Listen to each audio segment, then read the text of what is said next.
अस्सलामुअलैकुम प्यारे बच्चों, जमात दुवम की उर्दू की दर्स किताब से सबक नंबर 16 सफ़ाई। इस सबक को हमने अच्छी तरह से पढ़ा। ये एक नज़म थी, इसको हमने पढ़ा और साथ ही साथ इसका खुलासा भी समझा। इस वीडियो में हम इस सबक के मशकी सरगर्मियों को हल करेंगे। हलशुदा मशकी सरगर्मियों की PDF आपको वीडियो की डिस्क्रिप्शन में मिल जाएगी, वहाँ से आप इसे डाउनलोड कीजिए और अपनी कॉपियों में आप लिखेंगे। तो चलिए शुरुआत करते हैं, हम मशकी सरगर्मियों को हल करते हैं। देखो, पढ़ो और लिखो। बच्चों, इन अल्फाज को हमें जैसे कि वैसा ही लिखना है। सेम हमें खाली जगह में इन अल्फाजों को उतारना है, लेकिन साथ साथ हमें पढ़ना भी है। तो चलिए हम पढ़ते हैं। सफ़ाई, तो ये पूरा लफ्ज बन जाएगा सफ़ाई। चमन, चमन। अगला लफ्ज है बहार, बहार। उसके बाद आबदार, आबदार। अगला लफ्ज इबादत, इबादत। अगला लफ्ज है अजीज, अजीज। तो इस तरह बच्चों हमने इन अल्फाजों को जैसे ये अल्फाज जैसे हैं वैसे ही हमने इनको यहाँ पर उतारा। हमारा अगला सवाल है, सवालों के जवाब एक लफ्ज में लिखो। यहाँ पर जो सवालात दिए गए हैं, हमें सिर्फ जवाब में सिर्फ एक ही लफ्ज लिखना है। तो पहला सवाल है, हर शय की शान बढ़ाने वाली चीज का नाम बताओ। तो हमारा जवाब रहेगा सफाई। अगला सवाल, सफाई घर को क्या बनाती है? हमारा जवाब रहेगा चमन। सवाल नंबर 3, सफाई से क्या चमकने लगता है, बर्तन या सोना? तो हमारा जवाब रहेगा सोना। अगला सवाल, सफाई काहिल को क्या बनाती है? हमारा जवाब रहेगा चुस्त। अगला सवाल, सफाई से क्या बढ़ता है? तो हमारा जवाब रहेगा ईमान। तो इस तरह से इन सवालों के जवाब हमने सिर्फ एक लफ्ज में लिखे। आप भी इसे अपनी कॉपियों में उतारेंगे। चलिए अगला सवाल। हमारा अगला सवाल है, उलट लफ्ज लिखो। उलट यानी जिद, अल्फाजों की जिद लिखना है हमें। ठीक है, तो पहला लफ्ज हमारा है गंदगी। गंदगी का उलट लफ्ज रहेगा सफाई। ठीक है, हमारा दूसरा लफ्ज है बीमार। बीमार का उलट रहेगा तंदुरुस्त। उसके बाद अगला लफ्ज हमारा है काहिल।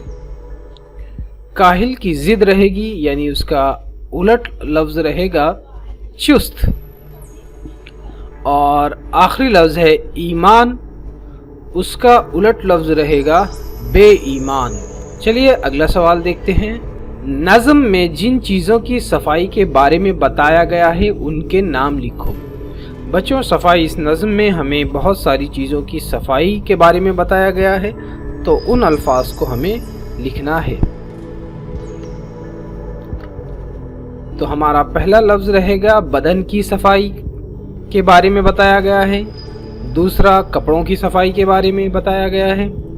तीसरा बर्तनों की सफाई के बारे में बताया गया है। उसके बाद घर की सफाई, चीज़ों की सफाई, और आखिरी लफ्ज़ है सोने की सफाई, यानी सोने की सफाई करते हैं तो वो चमकता है। इस तरह से हमें नज़्म में बताया गया है। तो आप इन 6 अल्फाजों को अपनी कॉपियों में लिखेंगे। हमारा अगला सवाल है बच्चों, दिए हुए काम करने वालों के नाम लिखो। अब बच्चों, यहाँ पर हमें काम दिए गए हैं और हमें ये काम कौन करता है उनके नाम लिखना है। तो पहला काम हमें दिया गया है कपड़े धोने। कपड़े धोने का काम कौन करता है? क्या आपको पता है? तो कपड़े धोने वाले को धोबी कहा जाता है। दूसरा, इलाज करने वाला कौन होता है? इलाज करने वाले को क्या कहते हैं? इलाज करने वाले को डॉक्टर कहते हैं। उसके बाद जेवर बनाने वाले को सुनार कहा जाता है। अगला, लोहे की चीजें बनाने वाले को हम क्या कह सकते हैं? लोहार। लोहे की चीजें बनाने वाला लोहार होता है। बाग की देखभाल करने वाला माली होता है और आखिरी खेती करने वाला किसान होता है। तो ये हमें काम दिए गए थे और उन कामों को करने वालों के नाम हमने यहाँ पर लिखे। चलिए अगला सवाल देखते हैं। हमारा अगला सवाल है जोड़ियां लगाना। अब यहाँ पे कुछ चीज़ों की तस्वीर दी गई हैं और हमें यहाँ पे उनके इस्तेमाल किस लिए इस्तेमाल होते हैं वो यहाँ पर दिया गया है। तो घर की सफाई के लिए हम क्या इस्तेमाल करते हैं? घर की सफाई के लिए इस झाड़ू का इस्तेमाल होता है। उसके बाद कपड़ों की सफाई के लिए हम इस साबुन का इस्तेमाल करते हैं। उसके बाद बदन की सफाई के लिए नहाने का साबुन इस्तेमाल होता है, जो यहाँ पर इस तस्वीर में दिखाया गया है। मेज़ की सफाई के लिए इस कपड़े का इस्तेमाल किया जाता है और दांतों की सफाई के लिए टूथपेस्ट का इस्तेमाल किया जाता है। तो ये हमारी सही जोड़ियाँ रहेगी। बहुत ही आसान सवाल ये आपके लिए था। चलिए बढ़ते हैं अगले सवाल की तरफ। हमारा अगला सवाल है बच्चों, तंदुरुस्त लफ्ज के हरूफ की मदद से 5 लफ्ज बनाओ।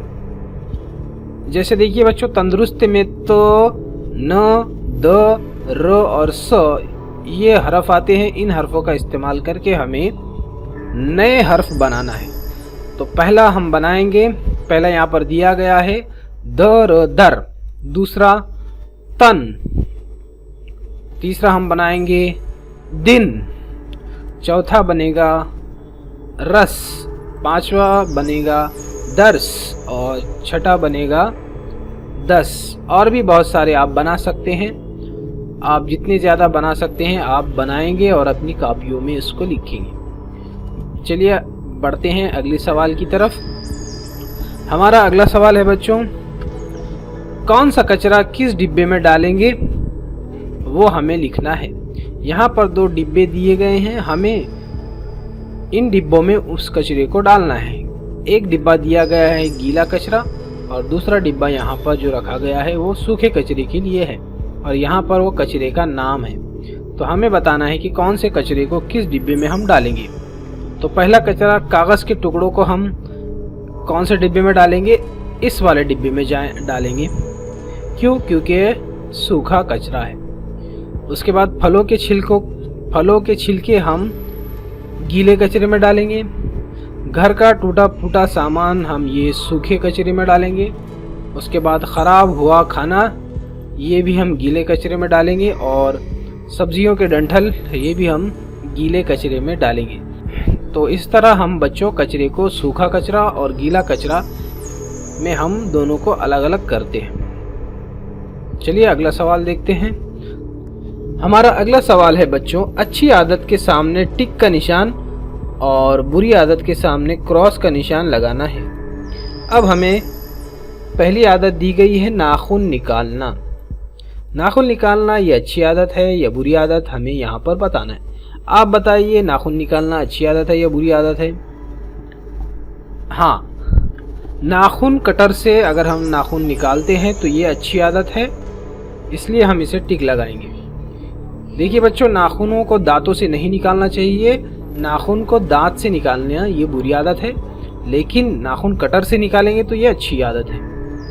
उसके बाद दूसरा है कहीं पर भी थूकना, ये तो बहुत बुरी आदत है, इसलिए हम यहाँ पर क्रॉस लगाएंगे। तीसरा है रास्ते पर कचरा फेंकना, ये अच्छी आदत है या बुरी आदत है? बिल्कुल ये बुरी ही आदत है, इसलिए हम इसे भी क्रॉस का निशान लगाएंगे। रास्ते पर कचरा नहीं फेंकना चाहिए। कचरा ले जाने वाली गाड़ी में कचरा डालना चाहिए, तो ये अच्छी आदत है। हमें हमेशा कचरा ले जाने वाले गाड़ी में ही डालना है, इसलिए हम यहाँ पर सही का निशान, टिक का निशान लगाएंगे। उसके बाद है 5वां, छींक आ रही हो तो मुंह और नाक पर हाथ रखना चाहिए। ये अच्छी आदत है कि जब हम छींकते हैं तो हमारे जरासीम किसी और पर ना जाएं, इसलिए हमें नाक पर कपड़ा या हाथ रखना चाहिए। तो ये अच्छी आदत है, इसलिए हम इसे टिक लगाएंगे। तो बच्चों, इस वीडियो में हमने सबक नंबर 16 सफाई, इसके मश्की सरगर्मियों को हल किया। उम्मीद करता हूँ आपको तमाम सवालात समझ में आ गए होंगे। इसको आप अपनी कॉपियों में लिखेंगे। आज की वीडियो में बस इतना ही। मिलते हैं अगले वीडियो में। तब तक के लिए खुदा हाफिज़ बच्चों, अपना ख्याल रखें।